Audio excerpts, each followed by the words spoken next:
been a long time. It's been almost 4 weeks. It's been almost a month since I last posted.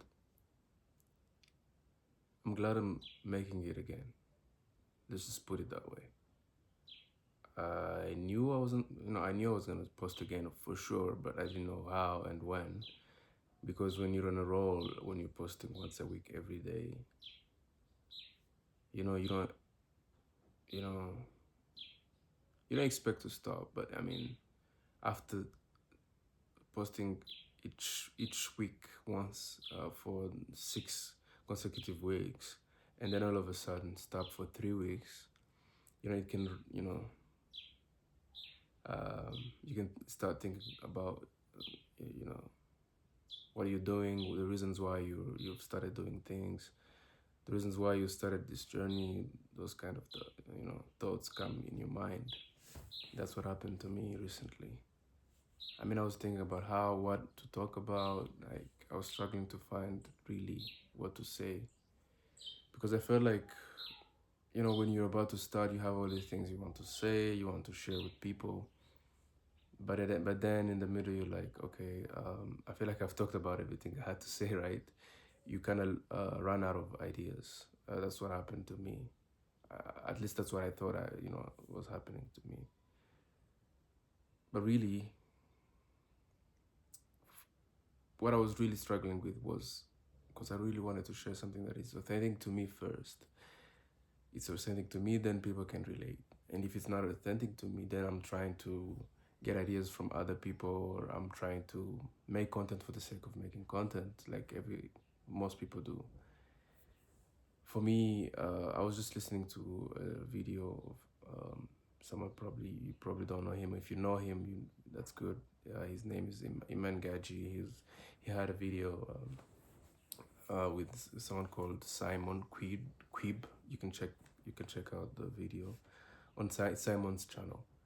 So they were talking about personal brand and all that kind of stuff. It made me realize that I was so caught up into building my brand as quick as possible, and it's just at the start. I'm not even saying that I've done this thing for how many months. It's just I haven't done it even for 3 months straight. So I'm just in the starting phase.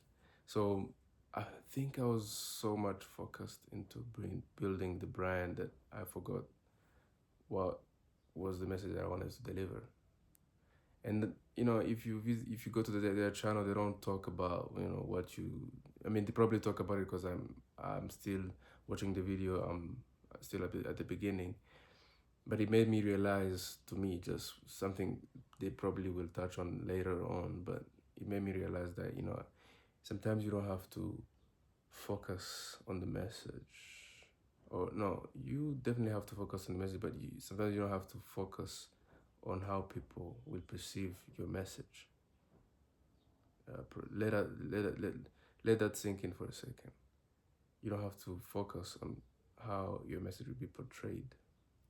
You just have to focus on the authenticity you're delivering to yourself and to your audience. Doesn't matter if it's just one person, because I also caught up with trying to send all my videos to my Instagram and WhatsApp, just to try to get more eyes on my video, which is okay. But I mean, if you do that, then you will not be helping the algorithm to reach the exact people you want to attract.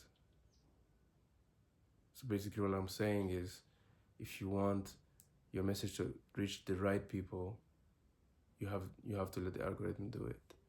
That's what YouTube does, right? So moving forward, I think I will try to look at consistency in a different way.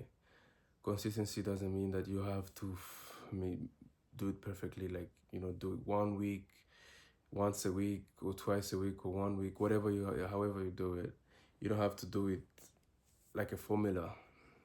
No, you just have to make sure you don't give up, right? Consistency doesn't mean doing it on the dot. No, consistency, for me at least, it means doing it every time you feel like you have to do it, and just making sure that you're as authentic as possible, and not giving up, of course.